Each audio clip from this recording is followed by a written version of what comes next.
Good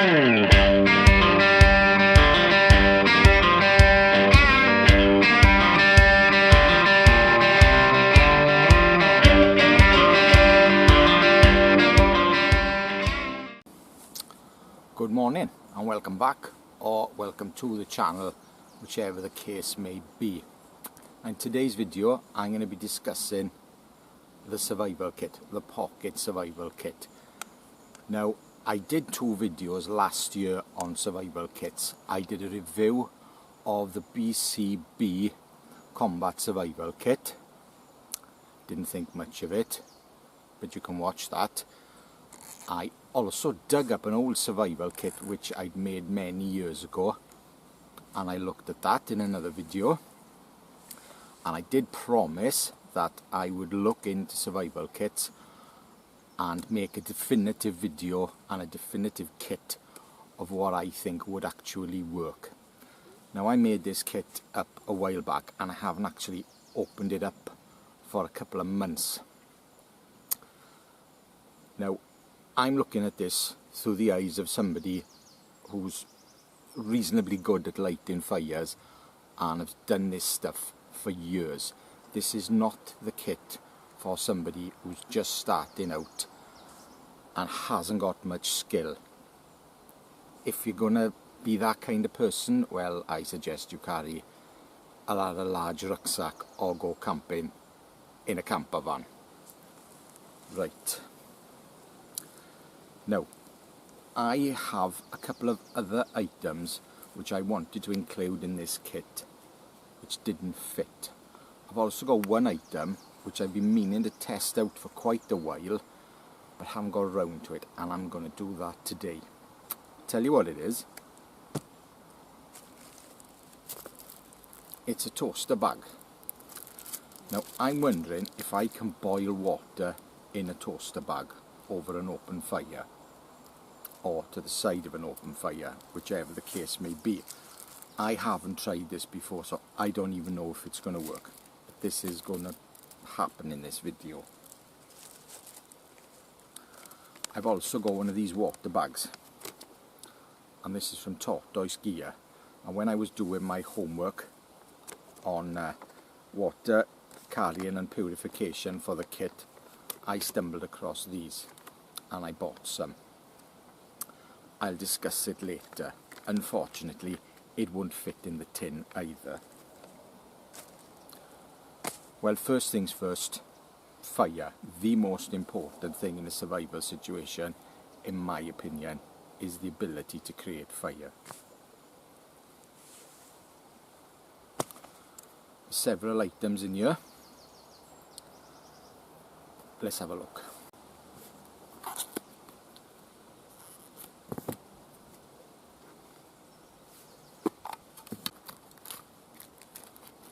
Number one, matches.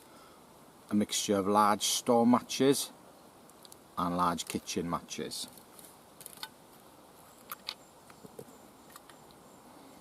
Number two, a Victorinox Walker knife. Now, this knife fits in here, and I have actually done a video on this knife lighting a fire with it in the past. I've taken the key ring off just so it fits in better, and I've got a Tortoise Gear ferro rod in there.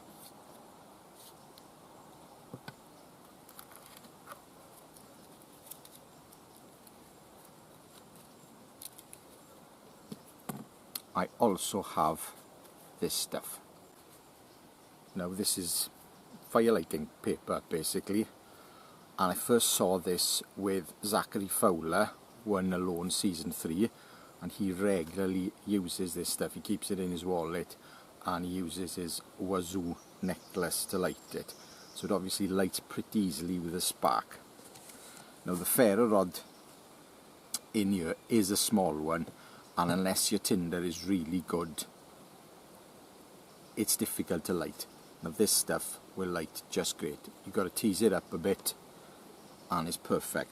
Now, something I did think that I had in this tin, and I didn't have it in there, was fire plugs. And fire plugs are excellent, so I should have put 2 fire plugs in there as well. But for now, this is plenty to get a fire going, more than enough.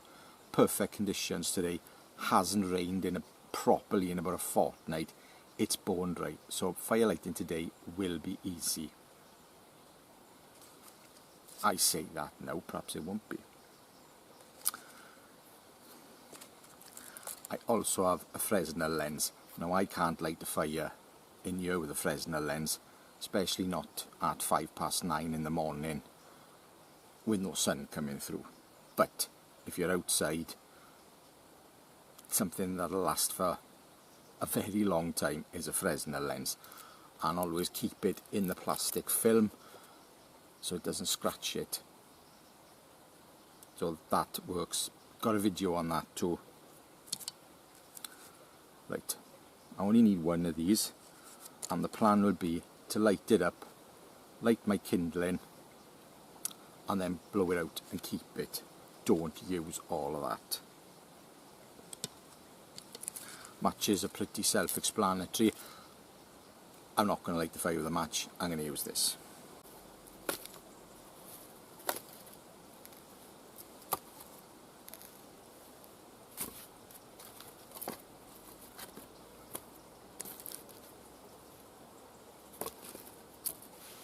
Now because the weather's warm, I'm just going to build a small little fire.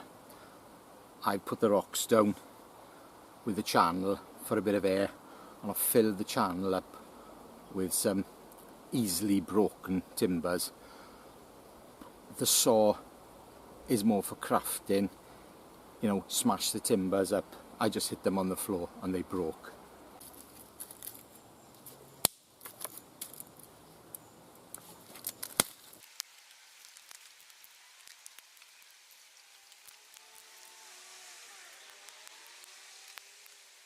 Well, I'm ready to go now.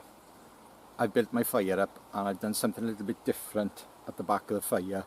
I've put some larger twigs at the back, so when I put the thin stuff on, it's got something to rest on. I've got my very fine first stage kindling and my second stage kindling, and I've got plenty of fuel behind me. But as this is an upside down fire, the idea is when it gets warm, it dries out anything underneath, and what's underneath burns as well. First stage,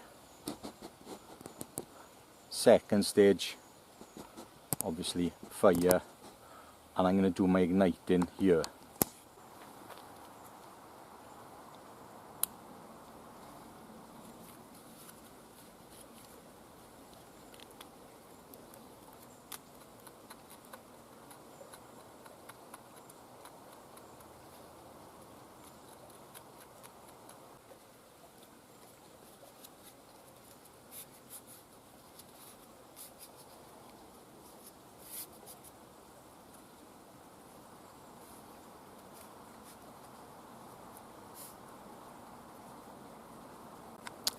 Now I've seen this done with birch bark, and you fold it up so it doesn't curl. But I thought I'd try the same thing with this. So it's folded up now so it shouldn't curl back on itself.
put that away as quick as you can.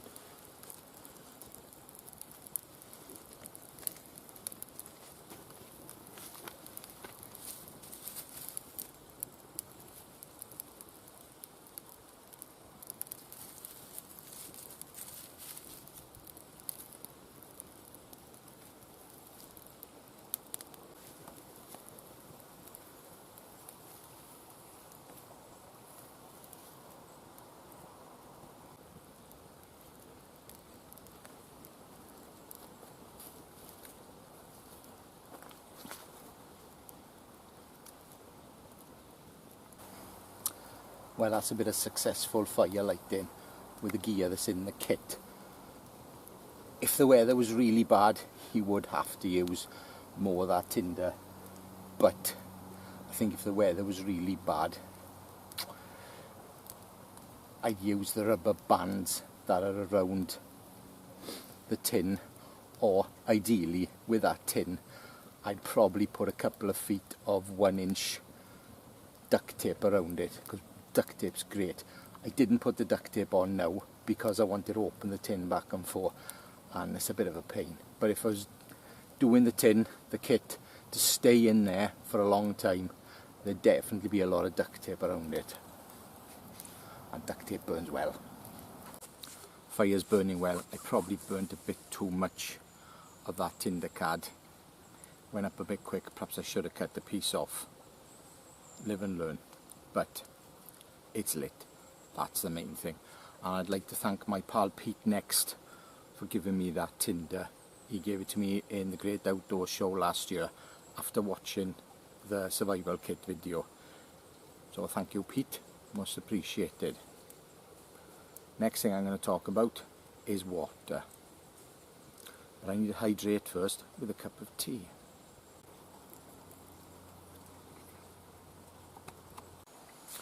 It's about 20 minutes after I last spoke to you. I've had my cup of tea and my fire has burnt exactly how I wanted to burn, which is great.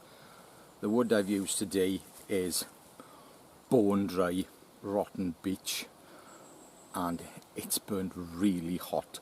So that rock that I'm planning to rest this bag on is nice and warm. Yes. So my plan is I'm going to remove a lot of the burning twigs and put them to one side. I'm going to fill up this bag with water, and I'm not going to fill it to the top. I'm just going to fill it enough for a cupful. I'm going to put it on the embers, resting against the stone. Now I'm probably going to have to rig something up to take it off, because it's going to be very warm and I don't particularly want to put my hands in there.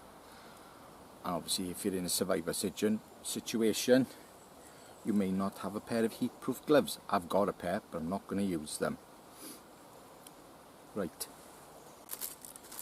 This may not hold water. As I said earlier, this is an experiment.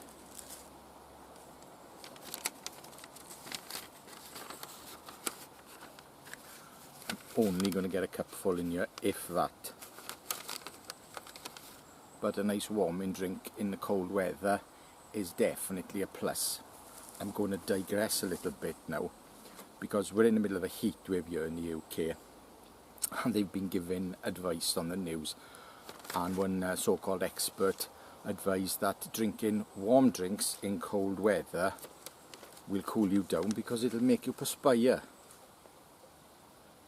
Doesn't make much sense, because then you're taking fluids out by perspiring. So I didn't see much sense in that myself. But there we are, that's an expert for you. Leave a comment if you want. If there's something you can explain to me that makes sense of that, please do, because I can't see any sense in it. A warming drink is more for morale, and obviously boiling water purifies it to a degree. It's still going to have bits in it, and I'll cover that later. Right then, let's get some water in here. Lucky for me, I've got a river.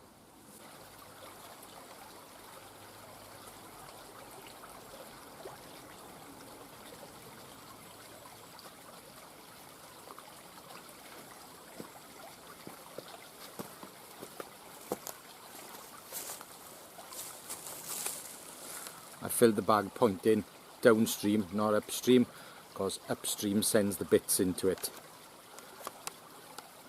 And there are 0 bits in here.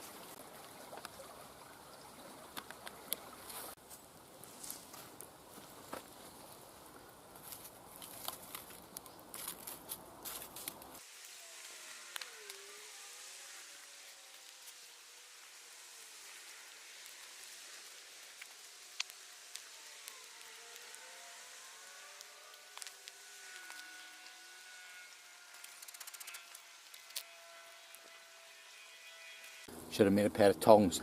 That is really hot, really hot. And my fire now is burning on top of the rock there, so it isn't going out. Yeah, that is as hot as hell, fair play. Right, now I'm gonna rig some kind of stick or something up, put that on.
Pretty easy. I think it would have been a bit difficult without putting the rocks there. Could probably have done it with a large log, but then a large log wouldn't retain the heat like the rock will. We leave that now, see if it boils. Well, it's 10:05 and I put a few embers around it as well, just to give it a bit extra heat. So yeah, 10:05, let's see how long it takes to boil. If it does boil, it may spring a leak, I don't know, test. Right, water bag. Now this is a water bag I was talking about earlier from Sol. Tortoise gear from the US of A. Now apparently if you fill this with water and aim this towards the sun, it will purify it. I can't tell you if it will or will not, because I'd have to do a quite a thorough test, but the idea seems sound. This side is clear, this side is foil. Now we can use this as well as a signalling device, which I'll get back to. Yeah, so this holds a litre. Now I am of the opinion that 2 water bags are a damn sight better than 1. But as I said earlier, this does not fold up tidy to go in the tin. It takes up too much space, and whether it'll destroy it by being any length of time folded up tightly, it probably will. But I think this is a good idea. Now, the original survival bag in the tin came I bought these years ago. I bought a pack of them many years ago, probably pushing 10 years ago now. And these are from John McGann's Survival Resources, and I believe these are 2 litre, and they do actually pack up reasonably small.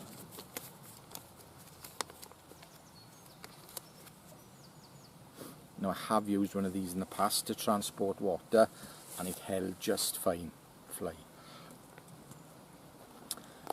This has deteriorated over the years, being folded up and opened up a couple of times, but this is sterile.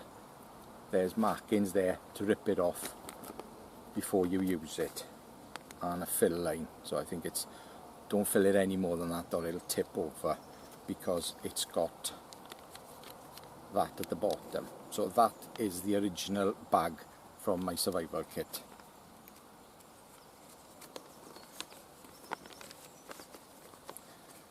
Purification.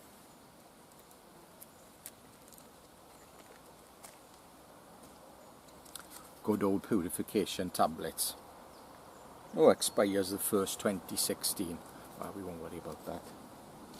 As for taking bits out of water, my pal Nick knocked me this up. He's a dab hand with a sewing machine. And I had this idea from Neil Andrews' Greencraft, and he makes these but slightly bigger to sell in his Etsy store. And these are parachute silk millbank bags, basically. And this will fold up nice and small in the tin. I'll be honest, I haven't used it. Might as well be honest with you, I haven't used it. But at some point I will. Now, when Nick was knocking this up for me, he also knocked me up a canvas one. I didn't ask for it, but he did it. And this canvas one would probably work better than the para silk one, but it's too big to fold up in the tin. But the tin fits in it nicely. So the thought process was, you eliminate your water bag from the tin and your little millbank bag. You use this millbank bag and you keep this water bag inside here. Now, it does bulk things up, and the idea of the exercise was to keep it all in a tin, but I thought I'd just mention that because that is probably a better water bag than the McGann one, because it's got 3 uses. So, water. I'm going to check on this. We have movement. 7 minutes. Well, that's promising. 7 minutes in, and we've got movement on the water. And it doesn't look like any are leaked out either.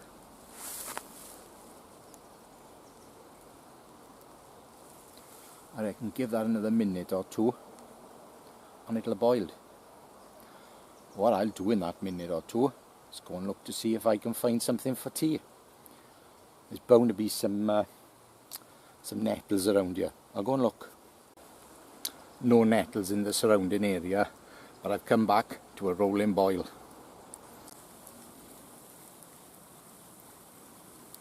I'm impressed something's worked for once. 12 minutes. Yeah, that's not bad at all. I'm pleased with that. We can pull it off, leave it cool, put it into a water bag. Or if we did find some nettles or some spruce tips or whatever for tea, we could do it in the tin and have a little cup of tea in the tin.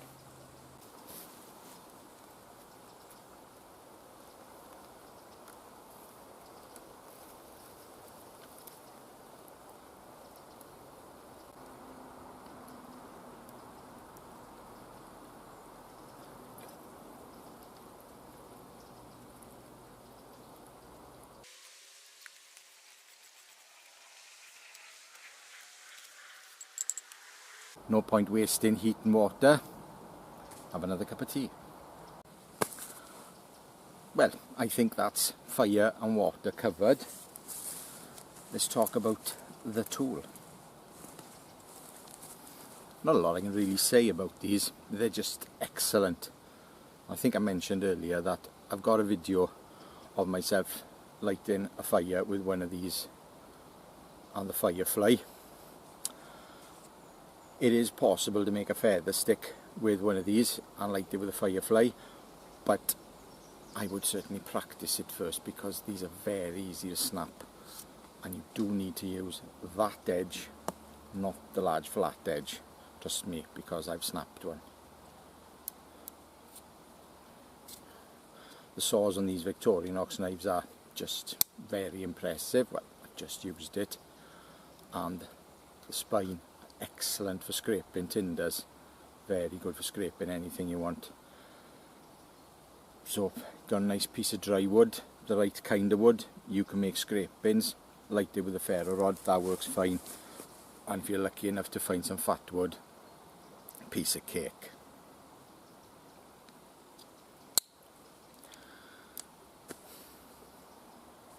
Self-explanatory. Toothpick has gone, obviously, because that's in there, but you've got your tweezers, always handy, pulling out splinters. Great bit of kit. You could make it smaller if you want.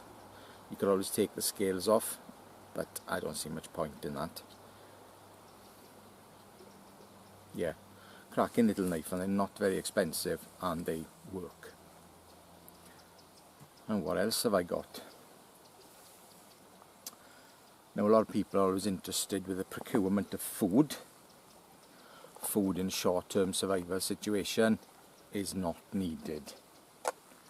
Simple as that. But it does give you something to do. Now, what you'll usually find in a survival kit is a fishing kit and some wire for snares. Now, if you know your stuff, you know one snare's no good to anyone. You need to put dozens out to make any difference. To make a meal, you need to put a lot of snares out. Well, I've got some wire in there, and I think it's 4 foot. Well, if you use that in conjunction with natural materials, or if you've got any sense, you're carrying paracord in your pocket. Obviously I've got plenty of sense, because I've got survival cord always in my pocket. Fishing, I'm no fisherman. Trust me, I'm not. Fishing kit, I'm not a big fan. Yeah, you can probably catch something small. The only thing I'm catching in that river is bits, because that river is so small, it's only a stream. Although years ago there was trout in that river, because they used to come up from the sea, but there's a barrier, so they can't come up anymore, if they ever would, but they did used to come up here many years ago. So as for fishing, I've got a spool of line. I've also got dental floss, which is just great stuff, really handy, really strong. Do your homework on it, there's plenty of things you can do with it. And what I have put in for packability is a survival card. I'll be honest with you, never used one in anger, but it's got spinners, gigs I think they're called, for frogs and things, and a few fishing hooks. But it's easy enough, I could always add a little bag of fishing hooks and some form of lures and things in the tin if I so wanted, but I don't see a lot of point. Right, I need to blow this fire. There we are, quick blow, fire's up, boil my water. I've also got safety pins in here. Safety pins are awesome. Yes, you can make fishing hooks out of them, you can repair your clothes with them, they're great. Right, miscellaneous.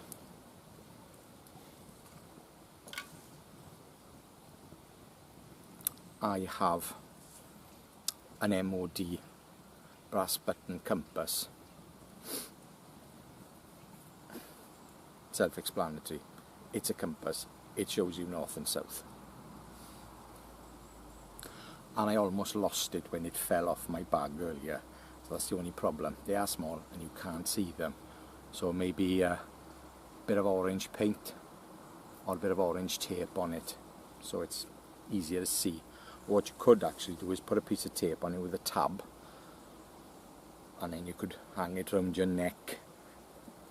Use a piece of paracord or natural fibres, hang it around your neck. A torch. Now I've got one of these rechargeable torches in here. The only problem with that is as soon as the charge is gone, it's gone. But unless you're going to use a torch and carry extra batteries, then it'll do the job. And these are great little torches from All-Light. I've got a few of them, and on the lowest setting they do last quite a while. So if you need to get a fire going in the dark,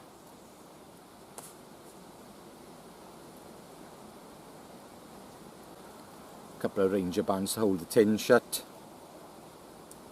Probably put a few more on properly. As I said earlier, I would certainly put tape around the tin, and I'd probably put at least 3 foot of 1-inch duct tape. Electrical tape was the standard years ago, but I wouldn't bother because duct tape is better. I've used it medically. I hardly ever carry a med kit in work, and if I cut myself, which isn't so often these days, I've got a roll of 1-inch duct tape in my tool bag, and that goes around. Brilliant stuff. I've got a small needle in with my matches,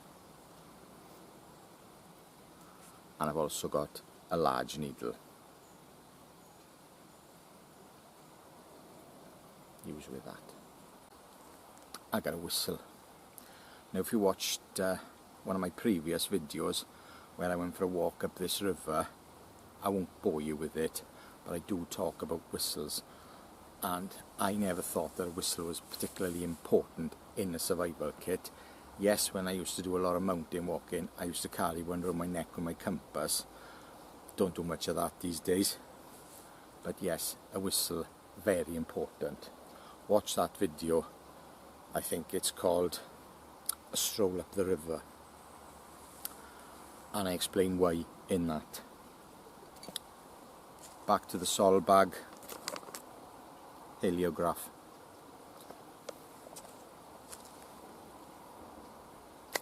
If you can think of anything else that should be in this kit, anything sensible, not something silly like a tea bag or anything, because it takes up too much space, it degrades. Not things like that, sensible things. Let me know. Everyone's got something to add to the table. I have thought about this quite a lot. Yeah, it needs cordage, it needs strong cordage with it, as I say. Carry paracord. You know, you can always wrap about 6 or 8 feet around it, but it does bulk it up. Yes. Paracord wristbands. They were the in thing a few years ago. Don't see many people wearing them now. I've got quite a few of them at home. I don't put them on. I feel a bit silly wearing them. Now I'm sure a few of you are wondering why I never mention shelters. Well, basically, you're not going to carry enough stuff in a little tin like that to make a decent shelter. It's just not going to happen. And that's where skill and practice comes into it. Now, I've built a lot of shelters in my life, especially as a young man. I don't tend to build them now. I really can't see the point. But I know what works and what doesn't work. And if you're watching YouTube these days, you see a lot of people building huts and things. Well, these things take a lot of time and a lot of tools. Now, last week, Neil Andrews from Greencraft put a video up making a shelter, and he basically discussed this in the video, and it's well worth watching this video because he makes a debris shelter and it takes him quite a few hours to do it, but I can see it's a good shelter. Definitely something that'll keep you alive. I would suggest watching that video. It's real life survival shelter, not some nonsense that's going to take you a week to build with a lot of work and a lot of effort. It's not going to keep you warm anyway unless you've got a fire. So Neil shelter is great. It's a 3-season shelter. I would personally suggest if you wanted to build a 4-season shelter, you'd take one wall away, do an overhang and have a rather large fire in front of it. That's basically all I'm going to say about shelters. There's no substitute for a tarp or a poncho, especially a poncho, because it's small and you can actually put it in your combat trouser pocket. They are great. The US Army type, and I've got one old one, and I've also got a Helicontext one as well, which I had the same time as the Swagman roll. Good pieces of kit, the two of them. Definitely I would suggest them. They are good pieces of kit. So final thoughts. I think what's in here works, but it needs tape around it because tape's great. I talked about it earlier, I won't go into it again, but yeah, definitely put tape around it, and I think that this would work a lot better. Now what I should have done is put some eyelets in here to hang it. I will do that. The sol bag is a bit of a squeeze, but if I take the Ranger bands off and put it around there, but then I probably wouldn't have the Ranger bands on it if it was taped up anyway, so it would fit in. And the toaster bag, I'd probably include 2 of them and wrap it in paracord, and that would be excellent. And then because the other water bag will be out of there and the little filter bag will be out of there, you could add more fire lighting kit, or if you wanted some med kit. This is a survival kit, not a med kit. I would suggest carrying a med kit separately. So that'll do the job, but you need the skills to go with it.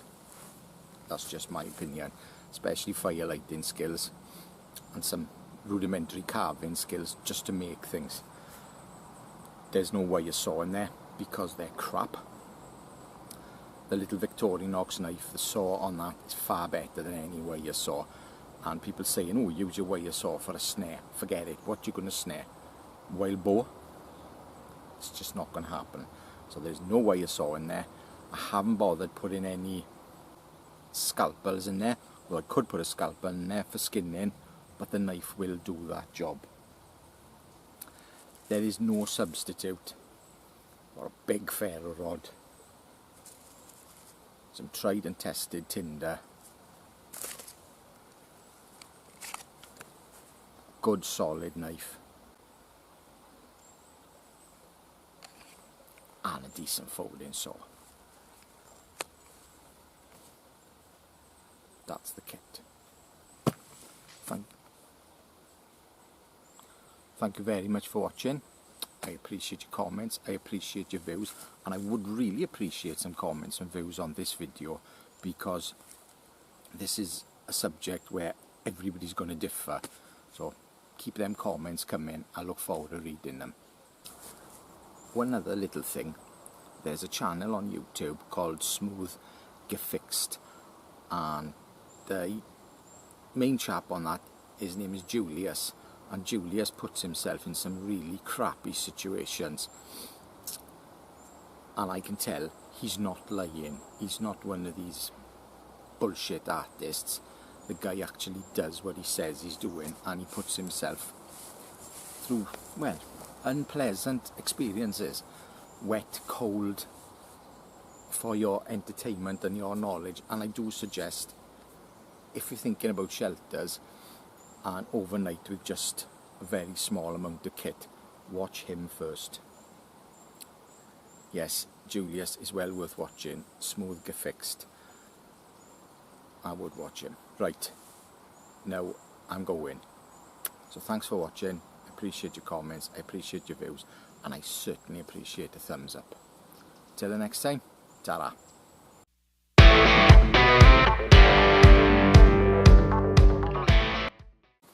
You use this water bag, and you use, oh shit, you've got your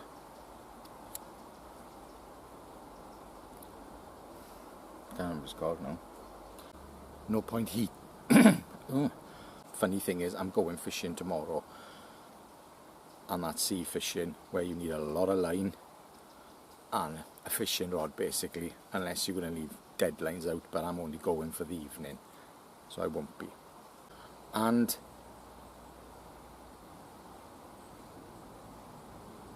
this is a Falkniven A1XB, wrong one. This is a Falkniven F1XB, and I am getting a replacement of this. I am getting the one in LMAX, so I look forward to that. So that may be up for sale.